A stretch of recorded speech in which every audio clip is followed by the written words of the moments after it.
Բարև ձեզ։ Այսօր քարոզարշավի 5-րդ օրն է։ Մենք Երևանում ենք Մալաթիա Սեբաստիան վարչական շրջանում։ Չնայած եղանակային վատ պայմանների, մեկ է ժողովուրդը շատ բարձր եւ մարտական տրամադրություն ունի։ Հունիսի 7-ին համար 17-ին միասին կարող ենք եկեք գնանք մի քանի հարցեր ուղենք տեխնացուներին։ Ինչու ընտրել Հայաստան դաշինք։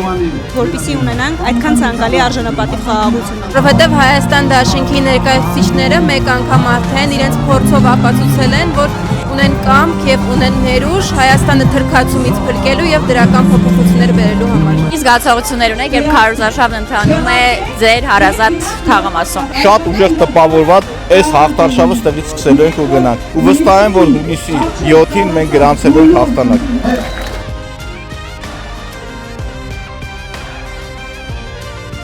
Բարև ձեզ, ինչպես է ընթանում հանդիպումը։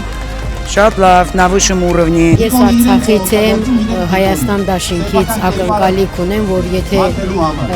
մեր ղեկավար ընտրվի Ռոբերտ Քոչարյանը, մենք կվերադառնանք Արցախ։ Որպես երիտասարդ, ինչ սպասումներ ունեք Հայաստան դաշինքից։ Դաշինքի հիմնական ծրագիրը կենտրոնացած է երիտասարդների ու նրանց ապագայի վրա եւ վստահ եմ, որ բոլորի սպասում են հուսալի եւ ապահով ապագա Հայաստան դաշինքի հետ։ Դե ինչ, այսօր ավարտում ենք մեր հանդիպումը Մալաթիա Սեբաստիան վարչական շրջանում։ Բոլորին մեծ շնորհակալություն ջերմ ընդունելության, բաց խոսակցությունների եւ անկեղծ կարծիքների համար։